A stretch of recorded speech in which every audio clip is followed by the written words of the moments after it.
Hi everyone, welcome to Vardhayam blogs YouTube channel. So ಇವತ್ತು morning ಇದನ್ನೇ ವ್ಲಾಗ್ನ ಸ್ಟಾರ್ಟ್ ಮಾಡ್ತಾ ಇದ್ದೀನಿ. ಮಾರ್ನಿಂಗ್ ನೋಡ್ಬೋದು ಈ ಥರ ರಂಗೋಲಿ ಹಾಕಿದ್ದೀನಿ, ಹಾಗೆ ಬಾಗಿಲು ಪಡ್ದೆನೂ ಹಾಕಿದ್ದೀನಿ ಫಸ್ಟ್ ಟೈಮು. ಸೊ ಇವತ್ತು ಅಮಾವಾಸ್ಯೆ ಆಗಿರೋದ್ರಿಂದ ಎಲ್ಲ ಮಷಿನ್ಸು ಅವನ್ನೆಲ್ಲ ವಾಶ್ ಮಾಡಿಕೊಂಡು ಪೂಜೆ ಎಲ್ಲ ಮುಗಿಸಿದ್ದೀನಿ. ಹಾಗೆ ನಮ್ಮ ದೇವ್ರ ಮನೆ ಪೂಜಾನೂ ನೋಡ್ಬೋದು ಈ ಥರ ಕಂಪ್ಲೀಟಾಗಿ ಮಾಡಿದ್ದೀನಿ. ಇವತ್ತಿನ ಡೇ ಅಂತೂ ಸೂಪರ್ ಆಗಿದೆ ಮತ್ತು ಬ್ಲೆಸ್ಸಿಂಗ್ ಕೂಡ ಅಂತ ಹೇಳ್ಬೋದು. ಸೊ ಏನು ಬ್ಲೆಸ್ಸಿಂಗು ಏನು ಅಂತ ಅನ್ನೋದೆಲ್ಲ ಈ ಲಾಸ್ಟ್ವರೆಗೂ ನೋಡಿ, ವಿಡಿಯೋ ಸ್ಕಿಪ್ ಮಾಡಿದೆ. ಒಂದು ಸದ್ಯದಲ್ಲೇ ಗುಡ್ ನ್ಯೂಸ್ ಕೂಡ ಶೇರ್ ಮಾಡ್ಕೊತೀನಿ. ಮೆಮೊರೇಬಲ್ ಅಂತಲೇ ಹೇಳ್ಬೋದು. ಈ ಡೇ ಅಂತೂ ಮರೆಯೋಕ್ಕಾಗೋದಿಲ್ಲ. ಸೊ ಹಾಗಾಗಿ ಈ ಬ್ಲಾಗ್ನ ಶೇರ್ ಮಾಡ್ತಾ ಇದ್ದೀನಿ. ಒಂದು ಸ್ವಲ್ಪ ಲೇಟ್ ಆಯಿತು ಎಡಿಟ್ ಅದನ್ನು ಮಾಡೋದು, ಹಾಗಾಗಿ ಇವತ್ತು ಶೇರ್ ಮಾಡ್ತಾ ಇದ್ದೀನಿ. ಇದು ಅಮಾವಾಸ್ಯೆ ದಿನದ ಬ್ಲಾಗು. ಸೊ ಮಾರ್ನಿಂಗು ಈ ಥರ ಎಲ್ಲ ಪೂಜೆ ಎಲ್ಲ ಮುಗಿಸಿ ಇವಾಗ ನಾಷ್ಟಕ್ಕೆ ಮಾಡ್ಕೊತಾ ಇದ್ದೀವಿ. ಇವತ್ತು ನಾಷ್ಟ ಪಡ್ಡಿಗೆ ಹಾಕ್ಕೊಂಡಿದ್ದೆ, ಹಾಗಾಗಿ ಪಡ್ನೆ ಮಾಡ್ಕೊತಾ ಇದ್ದೀನಿ. ಇದನ್ನೆಲ್ಲ ರೆಸಿಪಿ ಆಲ್ರೆಡಿ ಹೋದ ವ್ಲಾಗಲ್ಲಿ ಶೇರ್ ಮಾಡ್ಕೊಂಡಿದ್ದೀನಿ. ಯಾವ ಥರ ಚಟ್ನಿ ಮಾಡ್ಕೊಂಡಿದ್ದೆ, ಕೊಬ್ಬರಿ ಚಟ್ನಿ ಮತ್ತು ಪಡ್ಡು ಯಾವ ಥರ ಈ ಥರ ಬ್ಯಾಟರ್ನ ರೆಡಿ ಮಾಡೋದು, ಅದನ್ನೆಲ್ಲ ನಾವು ಹೋದ ವ್ಲಾಗಲ್ಲಿ ಶೇರ್ ಮಾಡ್ಕೊಂಡಿದ್ದೀನಿ. ಹಾಗಾಗಿ ಈ ವ್ಲಾಗಲ್ಲಿ ಅಂತಲೂ ತೋರಿಸ್ತಾ ಇಲ್ಲ, ಜಸ್ಟ್ ಹಂಗೆ ವಿಡಿಯೋ ಕ್ಯಾಪ್ಚರ್ ಮಾಡ್ಕೊಂಡಿದ್ದೀನಿ. ಇವತ್ತು ಅಮಾವಾಸ್ಯೆ ಆಗಿರೋದ್ರಿಂದ ನಾವು ಕಳಸ ಚೇಂಜ್ ಮಾಡ್ತೀವಿ. ಕಾಯಿನ ಚೇಂಜ್ ಮಾಡಿ ಹೊಸ ಕಾಯಿನ ಇಡ್ತೀವಿ. ಹಾಗಾಗಿ ಬೆಳಗ್ಗೆ ನನ್ನ ಹಸ್ಬೆಂಡ್ಗೆ ಅಂಗಡಿಗೆ ಕಳಿಸಿದ್ದೆ. ಒಂದು ಕಾಯಿ ಮತ್ತು ಹೂವು ಎಲ್ಲ ಖಾಲಿಯಾಗಿದ್ದು, ಎಲೆ ಅದನ್ನೆಲ್ಲ ತೊಗೊಂಬರ್ರಿ ಅಂತೇಳಿ ಅದ್ರ ಜೋಡಿ ಮಲ್ಗೆ ಹೂವು ತಂದಿದ್ರು. ಬೆಂಗಳೂರು ಮಲ್ಗೆ ಅಂದರೆ ತುಂಬಾ ಇಷ್ಟ, ಎಷ್ಟು ಚೆನ್ನಾಗಿರುತ್ತೆ ಸುವಾಸನೆ, ಮತ್ತು ಅದನ್ನು ಎಷ್ಟು ಚೆನ್ನಾಗಿ ಕಟ್ಟಿರ್ತಾರೆ. ಹಾಗಾಗಿ ಅದನ್ನೇ ವೇರ್ ಮಾಡಿದ್ದೆ ನಾನು ತಲೆಗೆ, ನೋಡ್ಬೋದು. ಸೊ ಒಂದು ಸ್ವಲ್ಪ ತಂದಿದ್ರು, ಒಂದು ಮಾರು ಮೇಲೆ ತಂದಿದ್ರು. ಹಾಗಾಗಿ ಒಂದು ಸ್ವಲ್ಪ ಲಕ್ಷ್ಮಮ್ಮಗೂ ಏರಿಸಿ ಇವಾಗ ನಾನು ಒಂದು ಸ್ವಲ್ಪ ಹಾಕ್ಕೊಂಡಿದ್ದೀನಿ. ಸೊ ಸಖತ್ತಾಗಿರ್ತವೆ. ನನಗಂತೂ ಬೆಂಗಳೂರು ಹೂವು ಆಯಿತು, ಮಲ್ಗೆ ಹೂವು ಆಯಿತು, ಎಲ್ಲವೂ ಎಷ್ಟು ಚೆನ್ನಾಗಿ ಕಟ್ಟಿರ್ತಾರೆ. ಮತ್ತು ಅದ್ರದ್ದು ಫ್ರೆಶ್ನೆಸ್ಸು ಈವ್ನಿಂಗ್ ಮಟನೂ ಅಷ್ಟೇ ಫ್ರೆಶ್ ಆಗಿರುತ್ತೆ ಅಂತಲೇ ಹೇಳ್ಬೋದು. ಸೊ ಹಂಗಾಗಿ ಅವಾಗ ಸೇವಂತಿಗೆ ಹೂವು, ಗುಲಾಬಿ ಹೂವು ತರಿಸ್ತಾನೆ ಇರ್ತೀನಿ. ಸೊ ಇವತ್ತು ಅಮಾವಾಸ್ಯೆ ಆಗಿರೋದ್ರಿಂದ ನನ್ನ ಹಸ್ಬೆಂಡ್ ತಾವಾಗಲೇ ಮಲ್ಗೆ ಹೂವು ತಂದಿದ್ರು, ಹಾಗಾಗಿ ಅರ್ಧ ನಾನು ಕೂಡ ಹಾಕ್ಕೊಂಡಿದ್ದೀನಿ. ತುಂಬಾ ಇಷ್ಟ. ಸೊ ಇವಾಗ ನಾಷ್ಟಕ್ಕೆ ಪಡ್ಡೆಲ್ಲ ಮಾಡ್ಕೊಂಡು ಇವಾಗ ನನ್ನ ಹಸ್ಬೆಂಡ್ಗೆ ಹಚ್ಕೊಡ್ತಾ ಇದ್ದೀನಿ. ಸೊ ಅವ್ರು ನಾಷ್ಟ ಮಾಡ್ಕೊಂಡ್ಬಿಟ್ರು ಅಂದರೆ ಅದಾಗಿದ್ಮೇಲೆ ನನ್ನ ಮಗಳು ಅವ್ರ ಜೋಡಿನೇ ತಿಂದಳು. ಸೊ ಯಾವ ಥರ ಆಗಿದ್ದಾವೆ ಅಂತೇಳಿ ತೋರಿಸ್ತಾ ಇದ್ದೀನಿ, ನೋಡ್ಬೋದು. ಸೊ ಈ ಥರ ಪಡ್ಡು ಮಾಡ್ಕೊಂಡಿದ್ದೀನಿ. ಹಾಗೆ ಕೊಬ್ಬರಿ ಚಟ್ನಿನೂ ಸೂಪರಾಗಿ ಬಂದಿತ್ತು ಇವತ್ತು. ನನ್ನ ಹಸ್ಬೆಂಡ್ ಅದನ್ನೇ ಅನ್ನತ್ತಿದ್ರು, ಸೂಪರಾಗಿ ಆಗಿದ್ದಾವೆ ಪಡ್ಡು ಮತ್ತು ಕೊಬ್ಬರಿ ಚಟ್ನಿ ಅಂಥೇಳಿ. ಸೊ ಹಂಗಾಗಿ ಅವ್ರಿಗೂ ಕೂಡ ನಾಷ್ಟ ಕೊಟ್ಟೆ. ನನ್ನ ಮಗಳು ಕೂಡ ಅಡ್ಡಾಡ್ಕೊಂತ ಅವ್ರ ಜೋಡಿ ನಾಷ್ಟ ಮಾಡಿದ್ಲು. ಸೊ ಇವ್ರಿಗೆಲ್ಲ ಮಾಡಿ ಮುಗಿಸಿದ ಮೇಲೆ ನಾನು ಕೂಡ ನಾಷ್ಟ ಮಾಡಿಕೊಂಡೆ. ಸೊ ನೆಕ್ಸ್ಟ್ ಯಾವ ಥರ ಬ್ಲಾಗ್ ಹೋಗುತ್ತೆ ಅಂಥೇಳಿ ನಿಮ್ಮ ಮುಂದೆ ಶೇರ್ ಮಾಡ್ಕೋತೀನಿ. ಸೊ ಹೊಸದಾಗಿ ನೋಡ್ತಾ ಇದ್ದರೆ please do subscribe my YouTube channel, ಹಾಗೆ ಲೈಕ್ ಕೂಡ ಮಾಡಿ.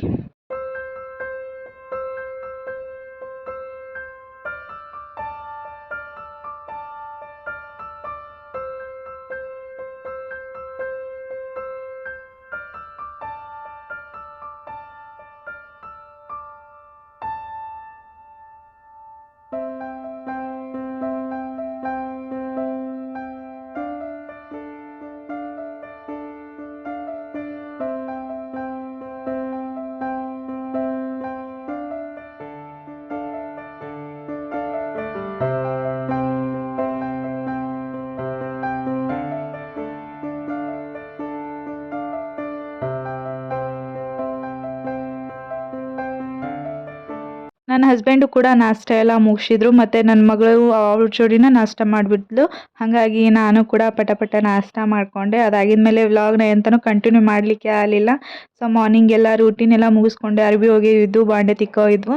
ಹಾಗಾಗಿ ಅವನ್ನೆಲ್ಲ ಮುಗಿಸ್ಕೊಂಡು ಒಂದು ಸ್ವಲ್ಪ ರೆಸ್ಟ್ ಮಾಡಿ ಇವಾಗೆ ಅಡುಗೆ ಮಾಡ್ಕೊಳೋಣ ಅಂತೇಳಿ ಮಾಡ್ಕೊತಾ ಇದ್ದೀನಿ. ನನ್ನ ಹಸ್ಬೆಂಡ್ಗೆ ಹೇಳಿದ್ದೆ, ಪಲಾವ್ ಮಾಡಿಬಿಡ್ರಿ ಇವತ್ತು, ಭಾಳ ದಿನ ಆಗೈತಿ ನೀವು ಪಲಾವ್ ಮಾಡಿದ್ದು ತಿನ್ಬೇಕು ಅನ್ಸತಿ, ಮಾಡೇ ಇಲ್ಲ ನೀವು ಅಂತೇಳಿ ಅಂದಿದ್ದೆ. ಹಾಗಾಗಿ ಅವರು ಕೂಡ ಒಪ್ಕೊಂಡಿದ್ರು ಮಾಡಬೇಕು ಅಂತೇಳಿ. ಬಟ್ ಲಾಸ್ಟ್ ಮೂಮೆಂಟಿಗೆ ಏನಾಯಿತು, ಕೆಲಸ ಬಂದುಬಿಡ್ತು. ಅದಕ್ಕೆ ಅವರು ಕೆಲಸ ಮಾಡ್ಕೊತ ಕುಂತ್ರಿ. ಇನ್ನು ಲೇಟ್ ಆಗುತ್ತೆ ಅವರು ಕೆಲಸ ಮುಗಿಸಿ ಅಡುಗೆ ಮಾಡೋತ್ತಿಗೆ, ಅಂದರೆ 3 ಗಂಟೆ ಮೇಲೆ ಆಗುತ್ತೆ. ನನ್ನ ಮಗಳು ಕೂಡ ಹೊಟ್ಟೆ ಹಸ್ಕೊತಾಳೆ ಅನ್ನೋ ಕಾರಣಕ್ಕೆ ಏನಾದರೂ ಮಾಡ್ಕೊಂಡ್ಬಿಡೋಣ, ಬೇಕಾದ್ರೆ ನೈಟ್ ಅವ್ರ ಕೈಯಾರೆ ಏನಾದರೂ ಒಂದು ಮಾಡಿಸ್ಕೊಂಡು ತಿನ್ನೋಣ ಅಂತೇಳಿ ಪ್ಲ್ಯಾನ್ ಮಾಡಿಕೊಂಡು ಹಾಗೆ ಫ್ರಿಜ್ ತೆಗ್ದಾಗೆ ನುಗ್ಗಿಕಾಯಿ ಕಂಡು, ಹಾಗಾಗಿ ನುಗ್ಗಿಕಾಯಿ ಸಾಂಬಾರೇ ಮಾಡ್ಕೊಂಡ್ಬಿಡೋಣ, ಅದ್ರ ಜೋಡಿ ರೈಸು ಒಂದು ಸ್ವಲ್ಪ ಏನಾದರೂ ಬಜ್ಜಿ ಗಿಜ್ಜಿ ಕರ್ಕೊಳೋಣ ಅಂತೇಳಿ ಅಂದ್ಕೊಂಡು ಇವಾಗ ನುಗ್ಗಿಕಾಯಿನ ಕಟ್ ಮಾಡಿಕೊಂಡು ಕುದಿಸೋದಕ್ಕೆ ಇಡ್ತಾ ಇದ್ದೀನಿ. ಸೊ ಇದು ಆಲ್ರೆಡಿ ನಾನು ರೆಸಿಪಿನ ಶೇರ್ ಮಾಡಿದ್ದೀನಿ ನನ್ನ ಯೂಟ್ಯೂಬ್ ಚಾನಲಲ್ಲಿ, ನುಗ್ಗೆಕಾಯಿ ಸಾಂಬಾರು ಯಾವ ಥರ ಮಾಡೋದು ಏನು ಅಂಥೇಳಿ. ಸೊ ಹಾಗಾಗಿ ಇಲ್ಲಿ ಎಂತನೂ ಶೇರ್ ಮಾಡ್ತಾ ಇಲ್ಲ ನಾನು, ಜಸ್ಟ್ ಹಂಗೆ ಏನೇನು ಬೇಕೋ ಅದನ್ನೆಲ್ಲ ಹೆಚ್ಚಿ ವಿಡಿಯೋದಲ್ಲಿ ತೋರಿಸ್ತಾ ಇದ್ದೀನಿ. ಸೊ ಇವಾಗ ಇಲ್ಲಿ ಬ್ಯಾಳಿನ ಕುದಿಸೋದಕ್ಕೆ ಇಟ್ಟೆ ಮತ್ತು ನುಗ್ಗೆಕಾಯಿನ ಕುದಿಸೋದಕ್ಕೆ ಇಟ್ಟೆ. ಅದಾಗಿದ್ಮೇಲೆ ಯಾವುದಾದ್ರೂ ಬಜ್ಜಿ ಮಾಡ್ಕೋಬೇಕು ಅನ್ನೋ ಟೈಮಲ್ಲಿ ಬದ್ನಿಕಾಯಿ ಕಂಡ್ವು. ಬದ್ನಿಕಾಯಿನೂ ಸಿಕ್ಕಾಪಟ್ಟೆ ಇದ್ವಿ, ನಾವು ನೀನು ಕೆಡ್ಸೋದು ಬದ್ನಿಕಾಯಿ ಬಜ್ಜಿನೇ ಮಾಡ್ಕೊಂಬಿಡೋಣ ಅಂತೇಳಿ ಮಾಡ್ಕೊತಾ ಇದ್ದೀನಿ. ಬಜ್ಜಿ ಅದ್ರೊಳಗೆ ಅಂದರೆ ನನ್ನ ಹಸ್ಬೆಂಡ್ ಮಾಡೋ ಗೋಲಿ ಬಜ್ಜಿ ತುಂಬ ಇಷ್ಟ, ಅದು ಬಿಟ್ಟರೆ ಈ ಬದ್ನಿಕಾಯಿ ಬಜ್ಜಿ ಇಷ್ಟ ನನಗೆ. ಹಾಗಾಗಿ ಇದನ್ನೇ ಮಾಡ್ಕೊಂಬಿಡೋಣ ಬದ್ನಿಕಾಯಿ ಬಜ್ಜಿ. ಅವರು ಕೂಡ ಕೆಲಸ ಮಾಡ್ತಾ ಇದ್ದಾರೆ, ಇನ್ನು ಅವ್ರ ಕಡೆ ಅಂದರೂ ಮಾಡಿಸೋದಕ್ಕೆ ಆಗೋದಿಲ್ಲ, ನಾನೇ ಮಾಡಿಬಿಡೋಣ ಅಂತೇಳಿ ಫಸ್ಟಿಗೆಲ್ಲ ಬದ್ನಿಕಾಯಿನ ಹಿಂಗೆ ಅಗಲಾಗಿ ಕಟ್ ಮಾಡ್ಕೊತಾ ಇದ್ದೀನಿ. ಸೊ ಇದು ಯಾವ ಥರ ಮಾಡೋದು ಅಂತೇಳಿ ಲೈವಲ್ಲಿ ತೋರಿಸಿದ್ದೀನಿ. ಇನ್ನೂ ಯಾರು ನೋಡಿಲ್ಲ ನೋಡಿ, ಲೈವ್ ಸೆಕ್ಷನಲ್ಲಿ ಸಿಗುತ್ತೆ ಬದ್ನಿಕಾಯಿ ಬಜ್ಜಿ ಯಾವ ಥರ ಮಾಡೋದು ಅಂಥೇಳಿ. ಸೊ ನಮ್ಮ ಗದಗ ಸೈಡ್ ಅಂದರೆ ತುಂಬಾ ಫೇಮಸ್ ಬದ್ನಿಕಾಯಿ ಬಜ್ಜಿ, ಹಾಗಾಗಿ ನನಗೂ ತುಂಬ ಇಷ್ಟ. ಅವಾಗವಾಗ ಕ್ರೇವಿಂಗ್ ಆಗ್ತಾ ಇತ್ತು ಅಂತಂದರೆ ಬದ್ನಿಕಾಯಿ ಬಜ್ಜಿ ಮಾಡ್ಕೊಂಡು ತಿಂತಾ ಇರ್ತೀವಿ. ಸೊ ಇದರಲ್ಲಿ ಜಸ್ಟ್ ಹಾಗೆ ಯಾವ ಥರ ಮಾಡೋದು ಅಂತೇಳಿ ತೋರಿಸ್ತಾ ಇದ್ದೀನಿ ಅಷ್ಟೇ. ರೆಸಿಪಿ ಬೇಕು ಅಂತಂದರೆ ನನ್ನ ಯೂಟ್ಯೂಬ್ ಚಾನಲ್ ಲೈವ್ ಸೆಕ್ಷನಲ್ಲಿ ಸಿಗುತ್ತೆ ನೋಡಿ.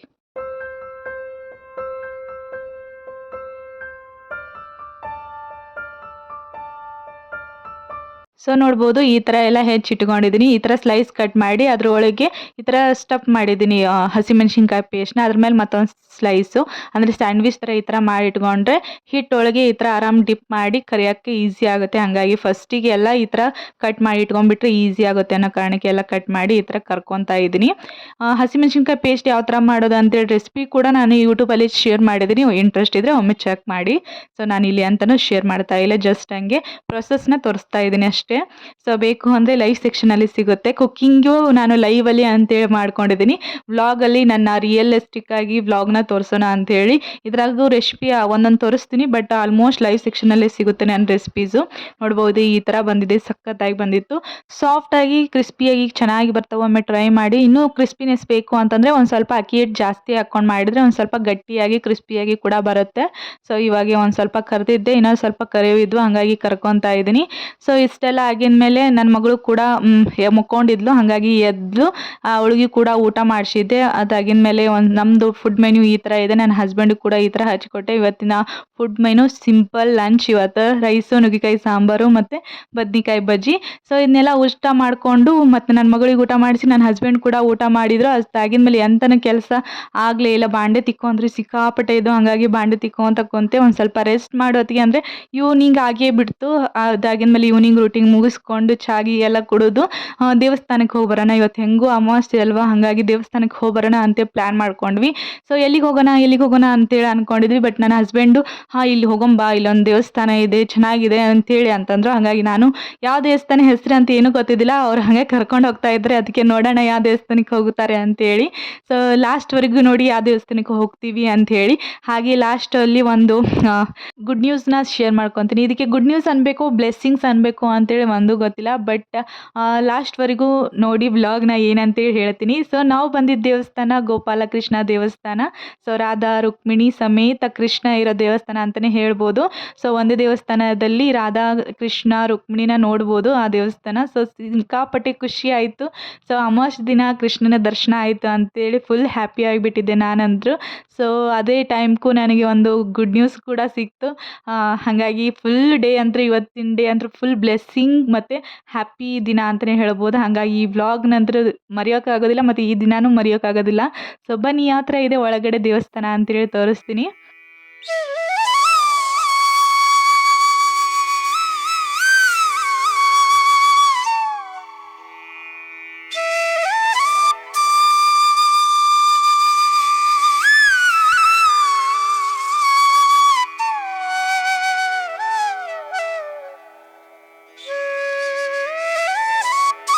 ಒಳಗಡೆ ಫೋಟೋಸು ಮತ್ತು ವಿಡಿಯೋಸ್ ಎಲ್ಲ ಒಯ್ದಿದ್ದಿಲ್ಲ, ಹಾಗಾಗಿ ವಿಡಿಯೋ ಎಂತನೂ ಮಾಡಲಿಕ್ಕಾಗಲಿಲ್ಲ ಕ್ಲಿಯರಾಗಿ. ದರ್ಶನ ಅಂದರೆ ಸಿಕ್ಕಾಪಟ್ಟೆ ಚೆನ್ನಾಗಾಯಿತು. ಮತ್ತು ಹೊರಗಡೆ ಈ ಥರ ಬಂದರೆ ಈ ಥರ ಸುತ್ತಲೂ ಈ ಥರ ಗಿಡ ಹಚ್ಚಿದ್ದಾರೆ, ಪೀಸ್ಫುಲ್ ಆಗಿದೆ, ಶಾಂತವಾಗಿದೆ ಮತ್ತು ಪಾಸಿಟಿವ್ ಎನರ್ಜಿ ಬಂದಿತ್ತು ಅಂತಲೇ ಹೇಳ್ಬೋದು. ಅಷ್ಟು ಪಾಸಿಟಿವ್ ಎನರ್ಜಿ. ಒಂದೊಂದು ದೇವಸ್ಥಾನಕ್ಕೆ ಹೋದರೆ ಸಿಕ್ಕಾಪಟ್ಟೆ ಖುಷಿಯಾಗುತ್ತೆ. ಯಾಕಂದರೆ ಒಂದೇ ಥರನೇ ಡಿಸೈನು ಸ್ಟ್ರಕ್ಚರ್ಸ್ ಇದ್ದಾವೆ ಬೆಂಗಳೂರಲ್ಲಿ. ಇದೇ ಥರ ಒಂದು ಹೋದ ಬ್ಲಾಗಲ್ಲಿ ತೋರಿಸಿದ್ದೆ ನಾನು, ಕೋಟೆ ವೆಂಕಟೇಶ್ವರ ದೇವಸ್ಥಾನ. ಮತ್ತು ಇದು ನಾವು ಬಂದಿದ್ದು ಗೋಪಾಲಸ್ವಾಮಿ ದೇವಸ್ಥಾನ, ರಾಧಾ ಕೃಷ್ಣ ಮತ್ತು ರುಕ್ಮಿಣಿ ಒಂದೇ ದೇವಸ್ಥಾನದಲ್ಲಿ ನೋಡ್ಬೋದು. ಸೊ ದರ್ಶನ ಅಂತೂ ಸಿಕ್ಕಾಪಟ್ಟೆ ಚೆನ್ನಾಗಾಯಿತು, ಬ್ಲೆಸ್ಸಿಂಗ್ ಆಯಿತು ಅಂತಲೇ ಹೇಳ್ಬೋದು. ಸೊ ಇದನ್ನೆಲ್ಲ ದರ್ಶನ ಮಾಡಿಕೊಂಡು ಮತ್ತು ಒಂದು ಸ್ವಲ್ಪ ಕೂತ್ಕೊಂಡಿದ್ವಿ ಅಲ್ಲೇ. ಈ ಥರ ಕಲ್ಲು ಅದನ್ನೆಲ್ಲ ಮಾಡಿದ್ದಾರೆ ಕುಂದ್ರೋದಕ್ಕೆ ಭಕ್ತಾದಿಗಳಿಗೆ. ಸೊ ಅಲ್ಲೇ ಕುತ್ಕೊಂಡು ಒಂದು ಸ್ವಲ್ಪ ಫೋಟೋಸು ವಿಡಿಯೋಸ್ ಎಲ್ಲ ಮಾಡ್ಕೊಂತ ಕುಂತಿದ್ವಿ. ಸೊ ಚೆನ್ನಾಗಿದೆ ದೇವಸ್ಥಾನ ಅಂತೂ. ಆರಾಮಾಗಿ ಬಂದು ದರ್ಶನ ಮಾಡಿಕೊಂಡು ಒಂದು ಸ್ವಲ್ಪ ಕುತ್ಕೊಳಕ್ಕೆ ಸ್ಪೇಸ್ ನೋಡ್ಬೋದು ಎಷ್ಟು ಚೆನ್ನಾಗಿ ಇಟ್ಟಿದ್ದಾರೆ. ಮತ್ತು ಸುತ್ತಲೂ ಈ ಥರ ಗ್ರೀನರಿ ಆಗಿದೆ, ಒಂದು ಸ್ವಲ್ಪ ಗಿಡ ಹೂವು ಅವನ್ನೆಲ್ಲ ಹಚ್ಚಿದ್ದಾರೆ, ಚೆನ್ನಾಗಿದೆ ಅಂತಲೇ ಹೇಳ್ಬೋದು. ಒಂದು ಸ್ವಲ್ಪ ಅಲ್ಲೇ ಕುತ್ಕೊಂಡು ಫೋಟೋಸ್ ಎಲ್ಲ ತಕ್ಕೊಂಡ್ವಿ ಅಂತಲೇ ಹೇಳ್ಬೋದು. ಮತ್ತು ನೋಡ್ಬೋದು ಈ ಥರ ಎಷ್ಟು ಚೆನ್ನಾಗಿ ಹೂಗಳು ಅರಳಿದ್ವು. ಚೆನ್ನಾಗಿದೆ ದೇವಸ್ಥಾನ ಅಂತೂ. ಫಸ್ಟ್ ಟೈಮ್ ಬಂದಿದ್ದು, ಅದು ಕೃಷ್ಣನ ದರ್ಶನವಾಯಿತು. ಕೃಷ್ಣನ ಅಮಾವಾಸ್ಯೆ ದಿನ ಕೃಷ್ಣನ ನೋಡಿದ್ನಿ ಅಂತಲೇ ಹೇಳ್ಬೋದು. ಹಾಗೆ ಈ ಥರ ಪ್ರಸಾದನೂ ಸಿಕ್ತು, ಒಂದು 4 ಗುಲಾಬಿ ಹೂವು. ಆವಾಗವಾಗ ಈ ಥರ ಅಮಾವಾಸ್ಯೆ ದಿನ ಬೇರೆ ಬೇರೆ ದೇವಸ್ಥಾನಕ್ಕೆ ಹೋಗ್ತಾ ಇರ್ತೀವಿ. ಸೊ ನಮ್ಮನೆ ಕಡೆದ್ವಿ ಎಲ್ಲ ಕಂಪ್ಲೀಟ್ ಆಗಿತ್ತು. ಇವತ್ತು ಇಲ್ಲಿ ಬಂದಿದ್ವಿ ಗೋಪಾಲಕೃಷ್ಣ ದೇವಸ್ಥಾನಕ್ಕೆ. ಇದು ಕೂಡ ಸಿಕ್ಕಾಪಟ್ಟೆ ಖುಷಿ ಕೊಡ್ತು ಅಂತಲೇ ಹೇಳ್ಬೋದು. ಸೊ ಒಂದೇ ಕಡೆ ಕೃಷ್ಣನ, ರಾಧಾನ, ರುಕ್ಮಿಣಿನ ನೋಡಿದ್ವಿ. ಅಮಾವಾಸ್ಯೆ ದಿನವೇ ಬ್ಲೆಸ್ಸಿಂಗ್ ಸಿಕ್ತು. ಸೊ ಚೆನ್ನಾಗಿತ್ತು ಇವತ್ತಿನ ಡೇ ಅಂತೂ ಕಂಪ್ಲೀಟಾಗಿ. ಹಾಗೆ ನೋಡ್ಬೋದು ನನ್ನ ಮಗಳು ಕೂಡ ಆಟ ಆಡ್ತಾ ಇದ್ದಾಳೆ. ಅಲ್ಲೇ ಇರೋ ಹೂವನ್ನ ಕಿತ್ಕೊಂಡು ಅವಳದ್ದು ವಾಸನೆ ತಗೊತ ಆಟ ಆಡ್ತಾ ಇಲ್ಲ, ಹಾಗಾಗಿ ಅದನ್ನೊಂದು ಸ್ವಲ್ಪ ಕ್ಯಾಪ್ಚರ್ ಮಾಡ್ಕೊಂಡಿದ್ದೀನಿ. ಹಾಗೆ ಅವಳದು ಒಂದು ಸ್ವಲ್ಪ ಫೋಟೋಸು ವಿಡಿಯೋಸ್ ಎಲ್ಲ ತಕ್ಕೊಂಡು ನಾವು ಕೂಡ ಫ್ಯಾಮಿಲಿ ಫೋಟೋ ತಕ್ಕೊಂಡು ಹೋಗೋ ಮುಂದೆ ಬಂಗಾರಪೇಟೆ ಚಾಟ್ಸ್ ಅಂದರೆ ಮ್ಯಾಂಡೇಟರಿ ಪಾನಿಪುರಿ ತಿನ್ನಲೇಬೇಕು. ಸೊ ಅದನ್ನೆಲ್ಲ ತಿನ್ಕೊಂಡು ವಾಪಸ್ ಮನೆಗೆ ಹೋದ್ವಿ. ಮನೆಗೆ ಹೋಗಿದ್ಮೇಲೆ ಒಂದು ಸರ್ಪ್ರೈಸ್ ಕಾದಿತ್ತು. ಸೊ ಏನು ಎಂತ ಅಂತೇಳಿ ನೆಕ್ಸ್ಟ್ ಬ್ಲಾಗಲ್ಲಿ ಖಂಡಿತವಾಗ್ಲೂ ಶೇರ್ ಮಾಡ್ತೀನಿ. ಅದು ಗುಡ್ ನ್ಯೂಸ್ ಹೇಳಬೇಕೋ ಇಲ್ಲ ಬ್ಲೆಸ್ಸಿಂಗ್ಸ್ ಅಂತಲೇ ಅನ್ಬೇಕೋ ಒಂದು ಗೊತ್ತಿಲ್ಲ, ಬಟ್ ನೆಕ್ಸ್ಟ್ ಬ್ಲಾಗಲ್ಲಿ ಶೇರ್ ಮಾಡ್ತೀನಿ. ಹಾಗೆ ಲಾಸ್ಟಲ್ಲಿ ಒಂದು ಸ್ವಲ್ಪ ದೇವ್ರದ್ದು ಕೂಡ ವಿಡಿಯೋ ಕ್ಯಾಪ್ಚರ್ ಮಾಡ್ಕೊಂಡಿದ್ದೀನಿ, ಅಷ್ಟು ಕ್ಲಿಯರಾಗಿ ಬಂದಿಲ್ಲ, ಕಂಡ್ರೆ ದರ್ಶನ ಮಾಡ್ಕೋರಿ. ಸೊ ಇವತ್ತಿನ ಕಂಪ್ಲೀಟ್ ಬ್ಲಾಗ್ ನೀವು ಕೂಡ ವಾಚ್ ಮಾಡಿದರೆ ಅನ್ಕೋತೀನಿ. ಸೊ ಇಷ್ಟ ಆದರೆ ಲೈಕ್, ಶೇರ್, ಕಮೆಂಟ್ ಮಾಡಿ. ಹಾಗೆ ನೆಕ್ಸ್ಟ್ ಬ್ಲಾಗಲ್ಲಿ ಮತ್ತೆ ಸಿಗ್ತೀನಿ. ಅಲ್ಲಿವರೆಗೂ ಟೇಕ್ ಕೇರ್, ಬಾಯ್.